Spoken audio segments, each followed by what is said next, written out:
মহারাজ, আপনি আমাকে কেন, যেহেতু বড় দাদার মতো শ্রদ্ধা করেন, ভালোবাসেন, তাই জয়প্রতাকা স্বামী গুরু মহারাজের কথা ব্যতীত ভক্তিচারু গুরু মহারাজ কিছু করতেন না।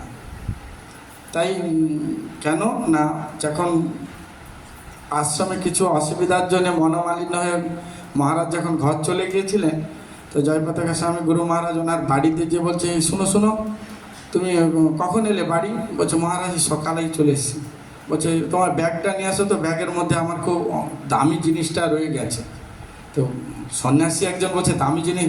তো মহারাজ ছুটে গিয়ে তার ব্যাগটা নিয়ে বলছে, খুলে বলছে, মহারাজ, তখন ডান হাতে মহারাজের হাত ধরেছে আর বাম হাতে ব্যাগ ধরেছে। বলছে, এই দুটো জিনিস আমার চলে এসছে, চলো মাঠে।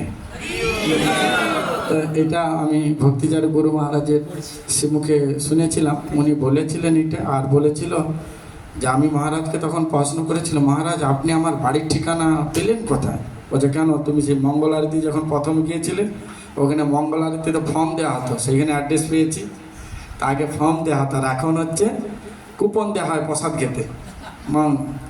তো যাই হোক, গুরু মহারাজ রাধাভাবে ভাবিত, ওনার যে চরণ, মানে কি বলবো, আমি হয়তো ভগবানকে সশরীরে দেখিনি সামনে, বা প্রভুপাদকে সশরীরে দেখিনি, তখন হয়তো আমার জন্মই হয়নি। হ্যাঁ, তো মহারাজকে দেখেছি যে ওনার যে চরণটা, মানে সারা অঙ্গের বর্ণনা, যে চরণটা, মানে যে কী দিয়ে তৈরি, যে তাহলে ভাবতাম আমি চরণের দিকে তাকিয়ে থাকতাম, মুখের দিকে তো দূরের কথা, মহারাজের চরণে তাকিয়ে থাকতাম, যে এই চরণ যদি এরকম হয় তাহলে ভগবানের চরণটা কেমন? মানে যদি শুদ্ধ ভক্তের চরণটা শুধু যে কি লোভনীয়, মহারাজের চরণটা, মানে যেন মনে হচ্ছে যেন মাখমের মতো, যেন একটু চটকি নেই মনে হয় এরকম। তাই যাই হোক, মহারাজের আজকে আবির্ভাব, তিনি আমাদের মধ্যে নেই, কিন্তু তিনি প্রভুপাদের সেবাতে আছেন। প্রভুপাদকে যখন কোনো এক ভক্ত জিজ্ঞেস করছিল যে, প্রভুপাদ, আপনি তো সারা বিশ্বে মন্দির করেছেন, এত ভক্ত বানিয়েছেন, আপনি তো 100% ভগবানের ধাম যাবেন, এটা গ্যারেন্টি। তা আপনি ভগবানের ধামে গিয়ে আপনাকে ভগবান যদি জিজ্ঞাসা করে কিছু, আপনি কী উত্তর দেবেন? আপনার কী অভিলাষ? প্রভুপাদ বলছিলেন, আমার প্রথম প্রশ্ন হবে, উত্তর হবে, ভগবান যদি আমায় প্রশ্ন করে, আমি এটাই বলবো যে, হে প্রভু, আমাকে আপনি যেখানে পাঠিয়েছেন সেখানে কাজ সম্পূর্ণ হয়েছে বলে আপনার কাছে আমি ফিরে এসেছি। তাই আমাকে এর থেকে নিকৃষ্টতম ব্রহ্মাণ্ডে পাঠান, যেখানে কেউ আপনার নাম করে না, আমি সেখানে প্রচার করতে পারি। তাই শুদ্ধ ভক্তরা কখনো গোলকধাম, বৃন্দাবন ধাম, বৈকুণ্ঠ ধাম যে ভগবানকে বিরক্ত করায় না, কেন সেখানেও তো রান্নাবান্নার একটা ব্যাপার আছে। তারা এই জগতেই থাকতে চান, প্রচার। তাই প্রভুপাদ যেহেতু এটা করেছেন, এটা ওনার প্রিয় শিষ্য ভক্তিচারু গুরু মহারাজ, আমার মনে হয় ওটা একদম হাটে সিডির মতো লোড করে নিয়েছে। তাই জন্য শুধু বলতো যে আমি প্রভুপাদের কাছে যেতে চাই, প্রভুপাদের কাছে থাকতে চাই, অর্থাৎ প্রভুপাদকে কি সহযোগিতা করার জন্য। তাই আমাদের কাছে একটা দুঃখের জীবন হচ্ছেন, তিনি নেই, তেনার অমৃতময় বাণী। আমার তো দুঃখ, আমি সেই চরণ আর দর্শন করতে পারছি না, খুব প্যাথেটিক। গুরু মহারাজ হাতির পিঠে করে আমাকে নিয়ে এসেছে, সেইটা মনে পড়ে। গুরু মহারাজ আমাকে কোলে, মানে আমার মনে আছে যখন প্রথম দীক্ষা নেই, জয়প্রতাকা স্বামী মহারাজকে ঢুকছে আর পুষ্পবৃষ্টি হচ্ছে, মানে ওই রকম যে হয় আমার তো জন্মে জানা নেই। প্রচুর লোক, আর আমি কারো ঠেলা হয়ে গুরু মহারাজের পেটে যে ধাক্কা মেরেছে, তা আমি বুঝতে পারছি না এটা কোনো কার পেটে, মানে ওটা তুলার বস্তা না কি ব্যাপারটা, মানে এমন মাখমের মতো সব। আমি বলি যে যদি গুরুদেবের শরীরটা এইরকম হয়, তাহলে ভগবান বিষ্ণু, ওই জন্য লক্ষ্মী দেবী সারাদিন পা টিপছে, একবারও উঠছে না। মানে আমার এইটা উপলব্ধি, মানে সেই ধাক্কা খেয়ে, যে গুরুদেবের শরীর যদি এইরকম মাখমের মতো হয়, তাহলে ভগবানের শরীরটা তাহলে কীরকম। ওই জন্য লক্ষ্মী দেবী সবসময় পা টিপছে, যখনই যেদিকে ছবি তাকায় না, চরণে টিপেই আছে, টিপেই আছে, মানে ওই মাখন ছেড়ে জড়িয়ে গেছে, আর উঠতে পারে। তাই গুরুদেব সাধারণ কোনো ব্যক্তিত্ব নয়। গুরুকে মনুষ্য জ্ঞান না করো কখনো। আমরা ভাবছি ও গুরুদেব আমার মতো, তার রসাতলে যাওয়ার সময় হয়েছে। ওই জন্য গুরুদেব হচ্ছেন কি ভগবানের বিগ্রহ হচ্ছেন প্রেম দিয়ে তৈরি। প্রেম, প্রেম মানে ওই বাটার, জানেন তো বাটার, খুব শক্ত, আপনি হাতে করে আনবেন, দেখবেন ঘরে এসে দেখবে গলেছে। তাই ভগবানের শরীর ওইরকম বাটার মতো শক্ত হলেও উনি ভক্তের প্রেমে গলে যান, তাই ভক্তের। তাহলে ভগবানের শরীর হচ্ছেন প্রেম দিয়ে তৈরি। আর গুরুদেবের শরীর হচ্ছেন কৃষ্ণ কৃপা, মানে কৃষ্ণের কৃপা দিয়ে তৈরি, কোনো মার্বেল ডাস বা খড় পাথর দিয়ে না, ভগবানের কৃপা দিয়ে তৈরি। আর আমাদের শরীরটা হচ্ছে মাটি, জল, অগ্নি, বায়ু ইত্যাদি। তাই গুরুদেব হচ্ছেন কৃপার সাগর। যদি ভগবানকে পেতে হয় কি করতে হবে? ভক্তের কাছে। তার উজ্জ্বল প্রমাণ হচ্ছেন মহাদেবকে ঠাঁই দাঁড় করে রেখে দিয়েছিল। ভগবান জানে আমি পরম বৈষ্ণব, বৈকুণ্ঠে চলে যাই, যে একবার বালগোপালটা দেখে দেন না প্রভু। বলছে ওটা তো আমার কাছে না, ওটা যশোদার কাছে চুপকানা আছে, যদি দেখতে হয় যশোদার পা ধরতে হবে। তাই আশীশ্বর মহাদেব হয়ে যশোদার শরণাগত হয়েছিলেন বলে গোবিন্দকে দর্শন পেয়েছে। তাই সারা জীবন ধরে গৌরাঙ্গ প্রেম স্বামী মহারাজ বলছে, কেউ যদি সারা জীবন যে দুধ খেয়ে পড়ে থাকে ভগবানকে পাবে না, যদি সেটা প্রসাদে পরিণত না হয়, গুরু কৃপা না হয়।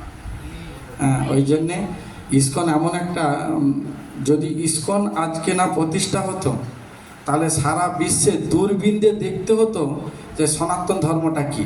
আজ রাজনৈতিক নেতা থেকে ছাতা থেকে সবাই সনাতন সনাতন করছে। যদি আজ ইস্কন না প্রতিষ্ঠা হতো, দূরবীন দিয়ে দেখতে হতো সনাতন ধর্ম কি। আর ইস্কন এমন একটি সংস্থা যার কোনোদিন সূর্য যে উঠেছে আর অস্ত যায়নি।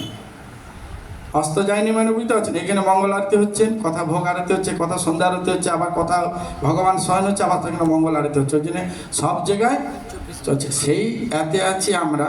ওই জন্যে ভক্তিচারু গুরু মহারাজ বলছেন যে যতই সুনামি হোক, ঝড় আসুক, ইস্কন ছেড়ে যাবে না। কেন ইস্কন এমন একটি, আমাদের দেখুন প্রভু দুদিন ধরে এসেছেন, কত দায়িত্ব। কিসের জন্য উনি? ওনার জন্য এসেছেন। আপনারা এসেছেন কিসের জন্য? এই যে ট্রেনিং, এই ট্রেনিংটা অন্য কোনো সংস্থাতে নেই, যে দীক্ষা নিয়ে ছেড়ে দিল ফুঁক মেরে দিয়ে ব্যাস। কিন্তু ইস্কন দীক্ষা নিয়েও ছাড়ে না, তাকে ট্রেনিং দিয়ে যাতে ভগবত ধামে পৌঁছে দেওয়া পর্যন্ত। ভক্তিচার গুরু মহারাজকে একবার অডিটরের রুমে প্রভুপাদের ওখানে প্রশ্ন করেছিলেন যে গুরু মহারাজ ইস্কনকে আমাকে সারা জীবন দেখবে?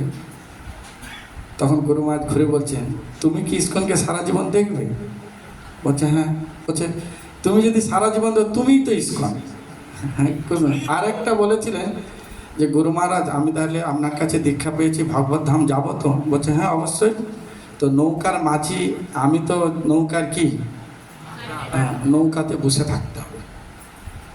নৌকা ফুটো হোক ডুবে যাও তোমার দেখার দরকার, নৌকায় বসে থাকতে হবে, আমি নিয়ে যাব ঠিক ভগবত ধামে। কিন্তু জল প্রবেশ করছে বলে তুমি ভয়ে ঝাঁপ মেরে দেবে, ওইটা দায়িত্ব নেয়নি তোমাকে জল থেকে তোলা। কিছু বুঝতে পারছেন ব্যাপারটা? বলছে তুমি আমার নৌকায় বসে থাকবে, আমি তোমায় ভগবত ধামে নিয়ে যাবো, এটা 100%। অর্থাৎ এই যে প্রভু 4টা নিয়মের কথা বললো, এই যে এইগুলো, এটা নৌকার হচ্ছেন সব কিছু আর কি। যদি আপনি মনে করেন যে জল ঢুকছে, আমি ঝাঁপ মেরে দিয়ে সাঁতার কেটে চলে যাব, তুমি কুমিরের পেটে যাবে কি খালে যাবে, যমুনায় যাবে, কোথায় যাবে, ওই তোলার দায়িত্ব গুরু দেবেন না, গুরুর কাছে থাকা। তবে এই জন্যে আমাদের যত কষ্ট গুরুদেবের আদেশ শিরোধার্য করতে হবে, মানতে হবে। এবং যারা সিনিয়র বৈষ্ণব আমাদের গুরু ভাতাগণ, বহুবাদের পথ বাইরে কলিকালের মায়া বাইরে উদ্ধার পাইবার কোনো রাস্তা নেই। যত সুন্দর আমাদের ট্রেনিং, সব কিছু পাওয়ার পর যদি কৃষ্ণ ভক্তি না লাভ করি, সাধুসঙ্গ না করি, তার মতো হাড় কৃপণ আর কিছু নেই। ভগবদ গীতায় বলছে কৃপণের কথা। তাই প্রভু এসেছেন, আজকে বিকালাও দেবেন। তো আপনারা সবাই যথারীতি আসবেন, এখন অভিষেক হবে। আমি যদি কিছু ভুল থাকি সবার কাছে ক্ষমা চাচ্ছি, প্রভুর কাছে বিশেষ করে আমার সিনিয়র গুরু ভাতা। প্রভুকে প্রথম দিকে দেখে আমি প্রেমে পড়েছিলাম। সাধারণত লোক মেয়েদের প্রেমে পড়ে, আমি প্রভুর প্রেমে পড়েছিলাম রথযাত্রায়। এত সুন্দর দেখতে রথের মধ্যে। আর ঠিক মনে আছে আমার, সেদিনে কাপড়টা পরেছিল খুব ক্রিম কালারের কাপড়, ক্রিম মানে ওই দুধের শহরে যে, আর এত সুন্দর লাগছে। আর প্রভু এরকমই, মানে কোনোদিন মাথায় চুল দেখি না, আমাদের যেমন বেরিয়ে যায়, প্রভুর এরকম এত সুন্দর লাগছে। কৃষ্ণপ্রসাদ প্রভু বাম দিকে আর রাধাবতী প্রভু ডান দিকে। আমি হাঁ করে বলছে তুই কোন দিকে তাকাচ্ছি, দাঁড়া না, এই বাচ্চাটা দেখতে দেখে সেই ওই জন্যে মানে ওই জন্য প্রভুকে মাঝে মাঝে বলি, প্রভু একটু আসুন না, মানে প্রেমিকা প্রেমিককে চায়। আমরা যেমন বলি কি গো তোমার মেয়ে স্কুল যাবে না, মানে সে দেখবে বলে তার মাকে বলে তো, হ্যাঁ সেরকম প্রভুকে এই পাঠ দিবার ছলে ডাকি, এই জন্যে আমার দেখার অভিলাষ পূরণ করি। মানে সত্যি কথা, মানে এটা আমি আমার হৃদয় দিয়ে বলছি যে মানে বৈষ্ণবের প্রতি প্রেম ভালোবাসা যদি দর্শনও হয়, সেও নাকি আর তার নাকি কিছু লাগে না। কেন? আমি লাস্টে একটা উদাহরণ দিয়ে শেষ করি। ভাগবতমে গজেন্দ্র মুখের কাহিনী হচ্ছে খুব পাওয়ারফুল। কুমিরের সাথে তো যুদ্ধ করলো, সুদর্শন পাঠিয়ে দিল, কুমিরের গলা চলে গেল, সে তো চলে যাচ্ছে।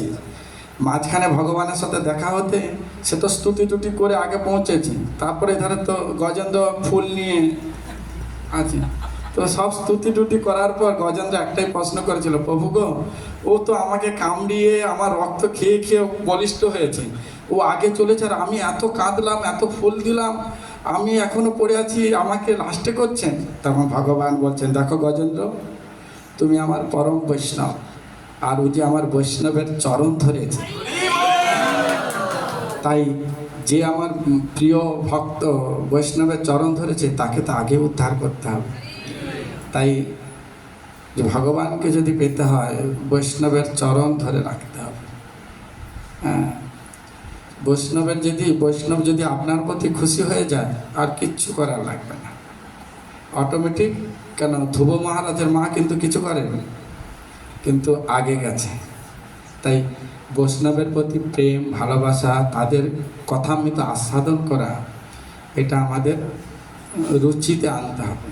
আর প্রভু এই রুচির কথা বলছে, গরু যখন খেতে পারতো না জিভ টেনে ঘষতে হতো, তাই আমরা গরুর মতো আর কি, যে প্রভুরা এসে মাঝে মাঝে ডোজ দেয়, মানে জিভ টেনে ঘষে দিচ্ছেন, টেস্টি। তাই হরি কথামৃত আস্বাদন করে জীবনকে অতিবাহিত করে ভক্তি জীবনকে সুদৃঢ় করতে হবে। আর এই প্রভুপাদের মিশনকে এগিয়ে নিয়ে যেতে হবে, হ্যাঁ, যাতে প্রভুপাদ আমার সাথে। প্রভুপাদ কখনো আমাদের ছেড়ে যায় না, গুরুদেব কখনো আমাদের ছেড়ে যায় না। তিনি প্রচারে অন্য জায়গায় গিয়েছেন, তাই তুমি যখনই বিপদে পড়বে গুরুদেব এসে ঠিক করো। হরে কৃষ্ণ কৃষ্ণ কৃষ্ণ হরে হরে অসংখ্য ধন্যবাদ আমাদের প্রভুজিকে। এখন সবাই নিচে চলুন, ওখানে প্রভুজি আমরা কয়জন একটু অভিষেক করব, তারপরে আরতি হবে, গুরু পূজা।